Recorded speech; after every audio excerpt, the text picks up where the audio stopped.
Okay, part two. So, I had to go check some stuff on my laundry, and yeah, it kind of took a little bit of time because the final rinse seemed like it was never going to end. So, we're gonna break down a few things about some racist shit. It seems like we're all about our rights. We're all about our rights. We're all about the freedoms we have and the rights that we have. And if we forget about the people that we squandered this country from, some of my ancestors who are Native American. Let's be honest. The only people who apparently don't have rights seem to be the people who were here first. The First Nations people don't seem to have rights. Just ask those people at Standing Rock who were looking at the rest of us like, how the fuck can y'all let this disinsinuation continue? You know, a lot of people, even from my state in Virginia, have fought and been arrested over Standing Rock. So there are some people who do fight for right causes, who do fight for morally right conditions. They make me feel proud to own a pair of actual real live dog tags that I put on every day because I tried to serve my country, and if I had it my way, I'd still be serving my country. But let's keep it real. We send soldiers in so that other people can get the same rights and freedoms that we have.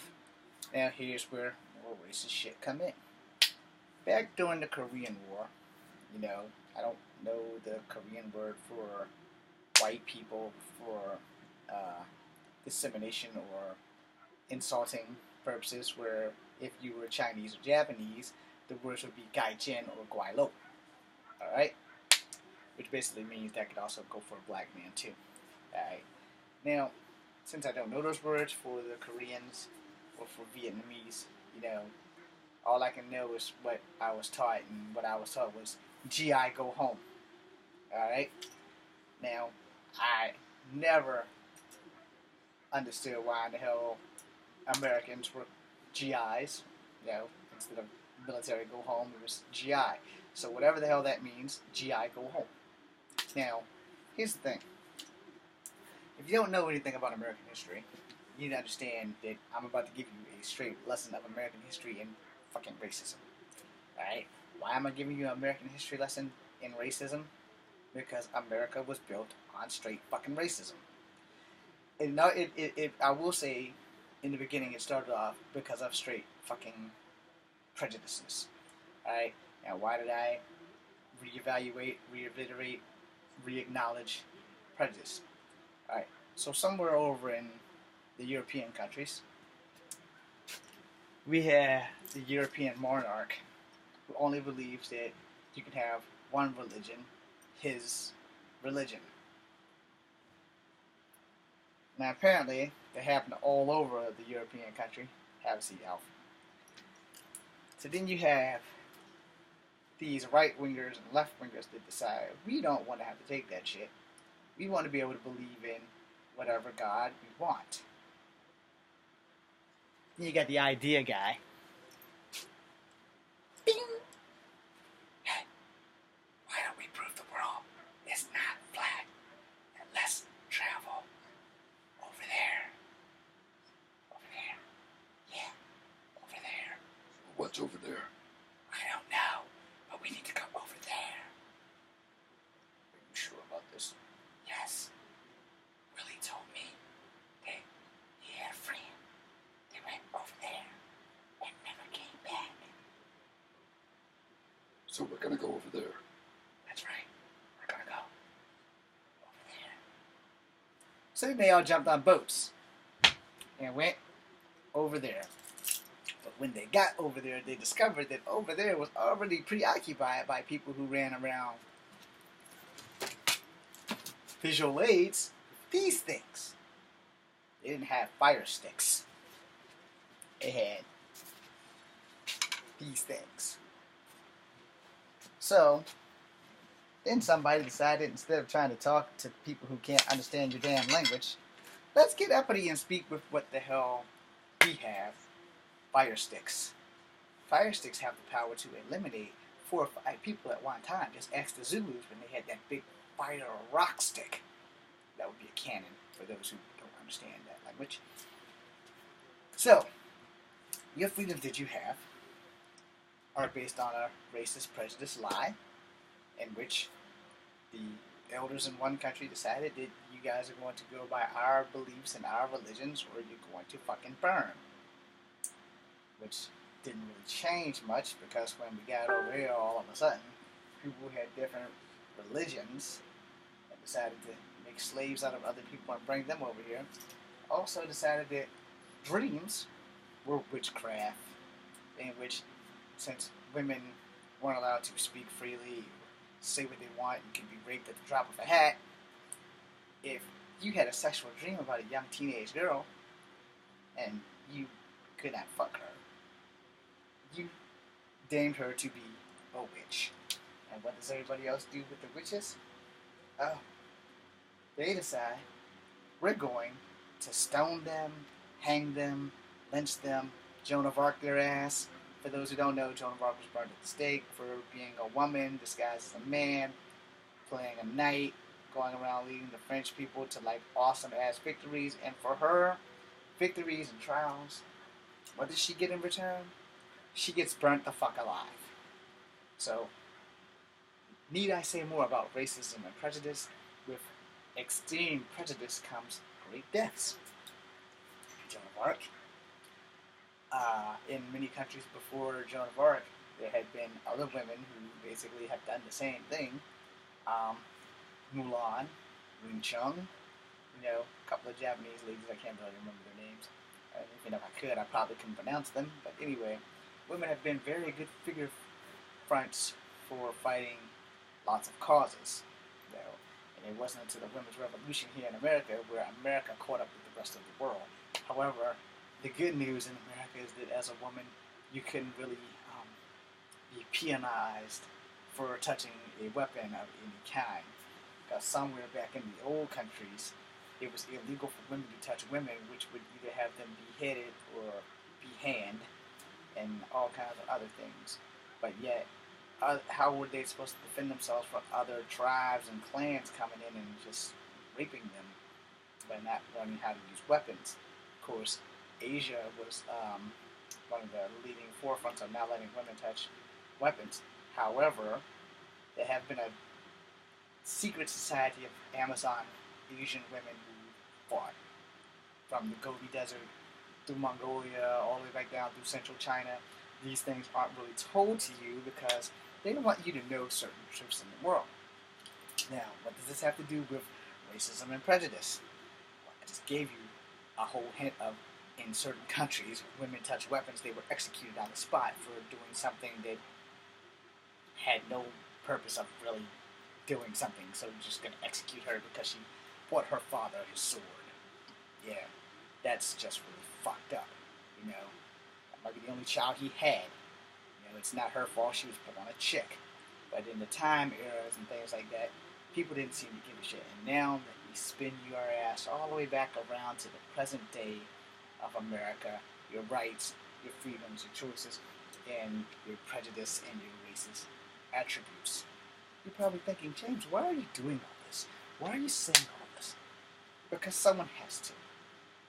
Racism will always be a problem until you, the next generation that's watching this, I'm probably long dead by the time you're seeing this, if computers even still function, if we haven't destroyed everything on Earth so that you wouldn't be inheriting a complete clusterfuck. I'm sorry, you guys are probably going to inherit a bigger clusterfuck than I know of, because I can't foresee the future. Unless the rapture happens and we all ascend to heaven, good luck with that. Anyway, I'm bringing it back around now as I'm coming back into why racism refuses to be addressed. Fear. Fear of the knowledge of truth. Fear of the acceptance of everyone has a little bit of prejudice. Not everyone is a racist, but most of us have some prejudice in us. Whether we want to admit it or not, it's a whole other ballgame. And if you're good enough to catch yourself before that shit happens, let me explain prejudice and racism. Alright, this here is a gorilla. This is a spotted dog. Eats black and white, and the gorilla is pink. These are both creatures from Earth. along with Gizmo the Mogwai, and along with this little gray elephant, this big green frog. All these are creatures from Earth. Some of these creatures from Earth will be very accepting when this alien being known as Alf comes to our planet. Hi guys. Hi Alf. How you doing? And then you have those people who are like, hey buddy, we don't want you here. Get the fuck out. Alf will start crying and feel really bad, but there's nothing he can do but leave because he's outnumbered. Now let's say all of these guys over here sympathize with Alf. Well, Mogilla Gorilla here under my elbow does not. Then you have people that are willing to change and make a difference in the world. Now, no, Mogilla Gorilla really isn't racist. He's mine, so he doesn't have the right to be a racist. But the whole principle of the thing is that is the difference between racism and prejudice. Now, prejudice is if someone more like sexist say, okay, James, you can't do anything because you're a transgender chick and we don't want you here. That's being prejudiced and sexist and racist all at one time. Now, let's say this shoe is flipped and I say the same thing to someone. The first thing they'll say is, oh, well, James is just expressing himself because he's a person of color. No. There's no difference in my color and the transgender person's color. It's just the fact that I want to be a fucking douchebag. Alright? And that's what's wrong with the world today. We tend to have more douchebags in the world full of dick tips than people who actually want to sit down and have a discussion. We can't get rid of racism as long as we're too afraid to talk about it. And that is the main problem that you guys are going to inherit in the near future, is because no one is brave enough to sit their asses down, pop their head out of their asses, stop smelling their own shit and looking at their own colon for all kinds of fecal matter and diseases, when we should be talking on how we can best get along better to move the world forward. The world is stuck on a racist plateau. And the reason the world is stuck on a racist plateau, again, the word fear. Because no one wants to get on their ass, pop their head out their ass and say, hi, I really don't like you because you're a white man. I really don't like you because you're a black man. I really don't like you because you're an Asian individual. But that's too much like the right thing to do. But here's the thing on that. If I cut my wrist right now, there'll be blood, red blood, dripping all over the place. Or if I hit the right artery, there'll be a colored guy dropping dead on actual video, and that would not be cool. But anyway, we all breathe, we all bleed, and we all breathe air. We are attracted to women of different races, ethnicities, because it is the forbidden fruit thing. I love me some Asian women. However, when I found out Native Americans were part Asian, it's like, oh, well, then there's nothing really wrong with me because I just have a preference to like Asian women. I also found out that my dad really only liked white women. So it very well may be genetic at the flavor of woman that I prefer. And whether I can get them to like me, that's the challenge. Because some people will sleep with you and they don't have to fucking like you, but they're just curious and they want to know how big a black dick is. Or how big a white dick is. Or whatever sexual preference that they have, you know. There you go. This is getting totally uncomfortable, so I'm going to go back to the main topic of racism. Now, it still has something to do with sex, but it's still racism. A lot of people, specifically in my family, you know, a lot of people in my family don't like the fact that I prefer an Asian woman. That's cool. And I also prefer a white woman. But if I had to get married, you know, I'm going to go for what I would prefer to have to deal with for the rest of my life, which would be an Asian woman. And you don't have to like my choices, but that's just it. It's my fucking choice. And I would never stop anyone else from wanting to love someone inside or outside of another ethnicity, because I don't have the right to choose your mate. Only you have that right. No, I'd rather you choose to live your life for yourself, or rather you choose to live your life for somebody else because they're a douchebag full of dick tips, then it's kind of on you. A lot of people have given up the loves of their lives because of other people not approving of it and stuff like that, and they've lost out on a good thing. I have lost the love of my life, not through death, but for probably that very same reason. Because you don't know who's a racist by looking at them. People play the role that they want you to know who they are, and they don't want you to know who they truly are because most of the time, it's grounded in fear. Most people don't want to be honest with you because they are afraid that you are going to judge them harshly. And you have that right to a certain degree to judge someone for judging you because you're not the color that they approve that they want their daughter to be with. Okay, well here's the thing. I'm going to say this because I don't have kids. Hopefully I can still be that man when I have kids. As long as this person is not treating my daughter like she's some kind of ragamuffin piece of fuck toy shit, I don't give a damn. Who would I prefer my daughter to be with? Does not matter. Because in the end, it's her choice. No. I haven't had the best of luck with black people. If my daughter bore home a black man and she's half black, it's acceptable. If my daughter bore home a full-blooded Japanese man who doesn't care that she's half black and half Native American, but he loves her and he treats her like gold, like she's the greatest gift since sliced bread, that's who I want my daughter to be with. Not somebody who's just like me, who treats my daughter like shit, slapping her around, and if I get my hands on the motherfucker, he's not going to see his next birthday. But, you know, that's really not up to me. You can't help who your child falls in love with, but you can hope to prepare them to not be fucking stupid. However, that thing in your chest doesn't always work with that thing in your brain. And I tell people most of the time, I'd be the first to tell a person right off the bat, there's nothing wrong with following your heart, but have the brains to know when to make a different choice. Alright?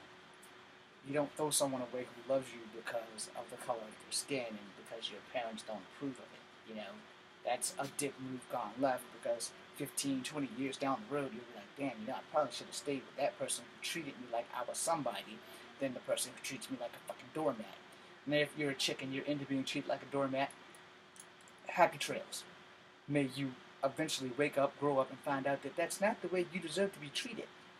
Because without girls having sex with men, there could be no next generation.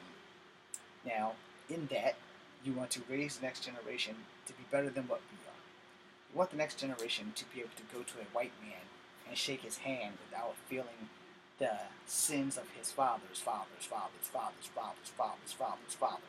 Alright? You want to be able to go to a black man with the same feeling of, I don't owe you shit.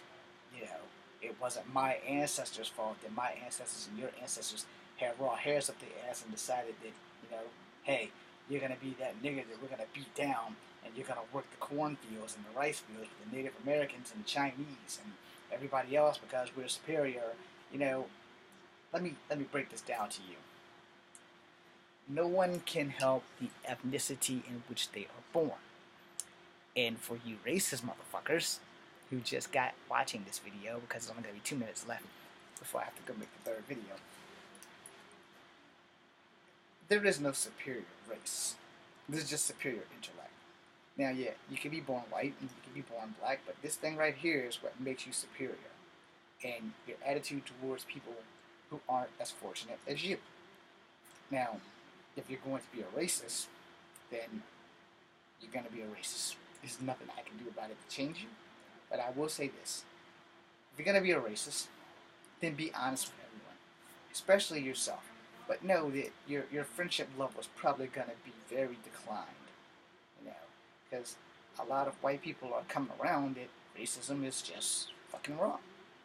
A lot of black people are coming around to know that racism is just fucking wrong. A lot of Asian people are coming around to understand that racism is just fucking wrong.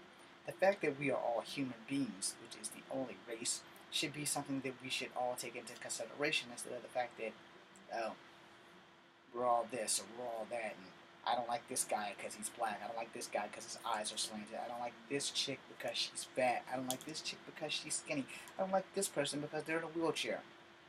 Understand? Racism, prejudice, there's that thin line. So, if you're having these issues, then you should probably look in the mirror and reevaluate yourself before you open up your mouth. And for those who are currently at this unite the right to fight. Let's not remove the statue of General Lee's whatever the fuck. You know, this goes to you too. You know, like I said, there's nothing wrong with being a racist as long as you're fucking honest about it. Because I want to see the knife in my face and not in my back when I'm thinking you're cool, and then all this whole time you're just setting me up for a fall, and that shit's not cool at all. So, within that, the third video is coming. I'm James Williams Hughes, Kung Fu Habit number 2, BCNU. Again, if this has been offensive, then you probably want to stop now. And if you're under the age of 15, please go watch something else. I'm trying to show you from the reality of the clusterfuck that we're going to be leaving you. You'll figure it out, trust me. Don't say I didn't warn you. BCNU.